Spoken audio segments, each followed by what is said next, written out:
Hello प्यारे बच्चों, कैसे हो आप सभी लोग। वादा करता हूँ कि आप बहुत ही मस्त होंगे, ज़बरदस्त होंगे और लाजवाब होंगे।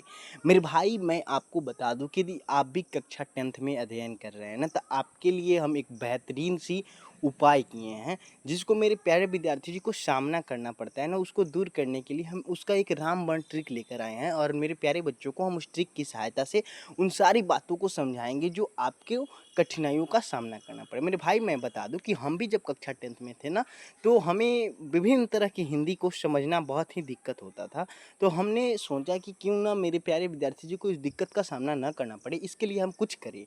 तो मेरे प्यारे विद्यार्थी जी, मैं आप लोगों के लिए कुछ ऐसे ट्रिक, कुछ ऐसे रामबाण उपाय लेकर आए हैं, जिसको देखने के बाद आप हमेशा हमेशा के लिए हिंदी से डर समाप्त हो जाएगा। आप जाके हूबहू एग्जाम में क्वेश्चन को लिख डालिएगा। मेरे भाई, मैं आपको बता दूं कि ये जो प्रश्न होने वाला है ना, वो टोटली बिहार बोर्ड के प्रश्न होने वाले हैं। तो इससे आपको डरने की आवश्यकता नहीं है। हम बता देंगे इस चैप्टर में जो जो प्रश्न बताएंगे ना, उसके अलावा और कहीं से आपसे नहीं पूछा जाएगा। तो चलिए भाई, बिन देरी करते हुए इस लेसन को, इस चैप्टर को देखते हैं और देखते हैं कि हम आज लोग क्या पढ़ने वाले हैं।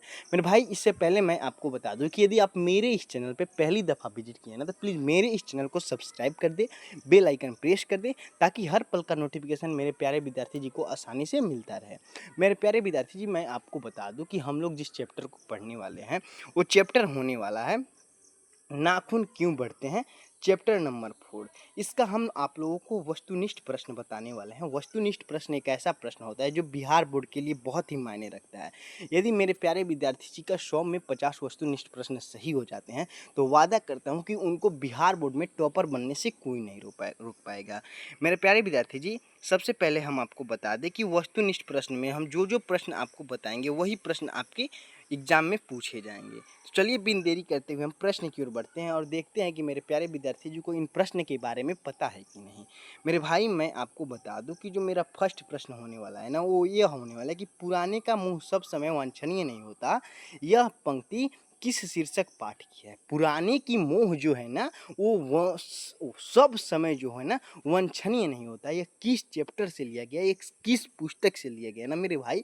यदि बिहार बोर्ड में ये पूछता है, और पूछा भी है मेरे भाई 2021 में, 2025 में मेरे प्यारे विद्यार्थी जी से पूछा गया है, तो इसका राइट आंसर हो जाएगा ऑप्शन नंबर ए, अर्थात नाखून क्यों बढ़ते बढ़ते हैं, इससे लिया गया है।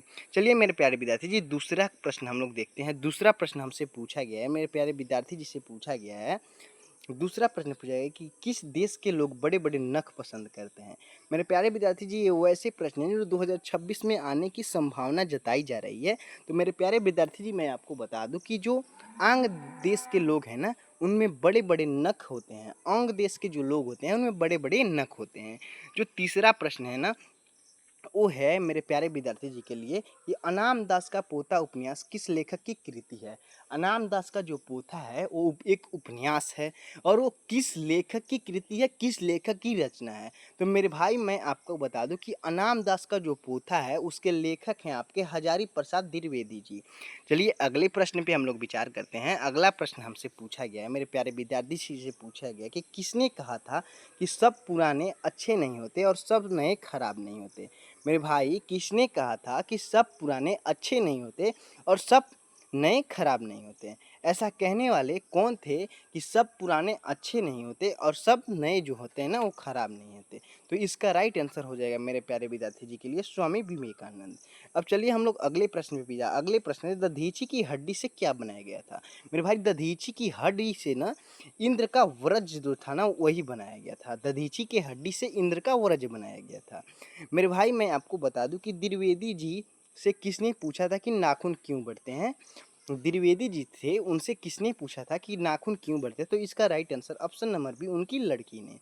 अगला प्रश्न आपसे पूछा गया कि हजारी प्रसाद द्विवेदी द्वारा रचित पाठ है। हजारी प्रसाद द्विवेदी जी द्वारा रचित पाठ कौन सा है। तो मेरे भाई, ये है ऑप्शन नंबर ए, नाखून क्यों बढ़ते हैं। यही हजारी प्रसाद द्विवेदी द्वारा रचित पाठ है। मेरे भाई, मैं बता दूं कि नाखून का प्रतीक है, जो नाखून है वो किसका प्रतीक है, वो ये आपसे प्रश्न पूछा गया। तो इसका राइट आंसर हो जाएगा ऑप्शन नंबर ए, पशुता का प्रतीक है नाखून का बढ़ना।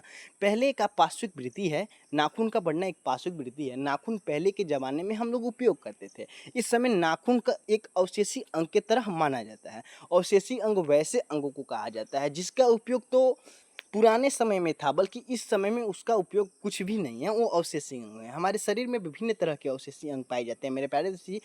जो कान का कर्ण पल्ला होता है, जो बाहरी हिस्सा होता है ना, वो भी एक अवशेषीय अंग होता है। क्या हम आपको कहें कि इसको हिलाइए, तो क्या आप कान के कर्ण पल्लों को हिला सकते हैं? ये संभव नहीं है। मेरे भाई, जो आपके पीठ में अपेंडिक्स है ना, वो एक अंगुली नुमा संरचना होती है ना मेरे भाई, वो भी एक अवशेषीय अंग है। पहले के ज़माने में साग जो खाया जाता था ना, घास से रिलेटेड जो भी सब्जियां बनाई जाती थी घरों में, तो अपेंडिक्स का कार्य होता है उसका पाचन करना। ठीक है मेरे भाई, सागों का पाचन करने का कार्य अपेंडिक्स का होता है, जो इस समय नहीं मिल रहे हैं तो नहीं उसका उपयोग कर रहे हैं।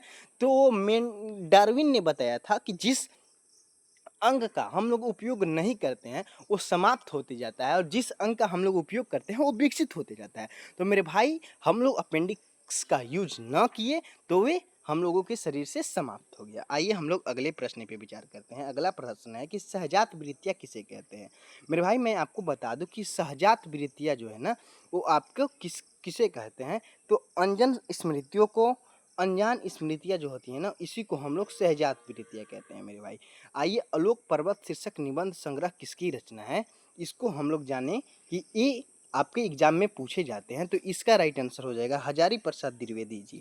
मेरे प्यारे विद्यार्थी, अब हम लोग लघु उत्तरीय प्रश्न पे विचार करते हैं। इससे कोई दीर्घ उत्तरीय प्रश्न नहीं पूछा जाता है, और इसी 3 लघु उत्तरीय प्रश्न में से आपको इस बार 2026 में देखने को मिलेगा मेरे प्यारे विद्यार्थी जी को। मेरे भाई, मैं आपको बता दूं कि जो आपका पहला लघु उत्तरीय प्रश्न होगा ना, वो होगा कि मनुष्य बार बार नाखूनों को क्यों काटता है?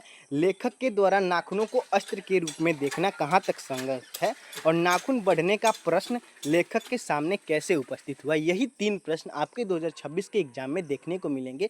तो मेरे प्यारे विद्यार्थी जी, यदि आपको यह वीडियो अच्छी लगी है तो प्लीज़ मेरे इस चैनल को सब्सक्राइब कर दे, बेल आइकन प्रेस कर दे, ताकि हर पल का नोटिफिकेशन मेरे प्यारे विद्यार्थी जी को मिलता रहे।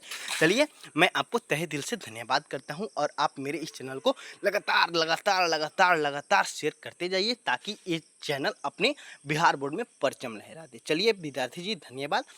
तो चलिए हम लोग एक बार मिलकर फिर आगे की तैयारी करते हैं।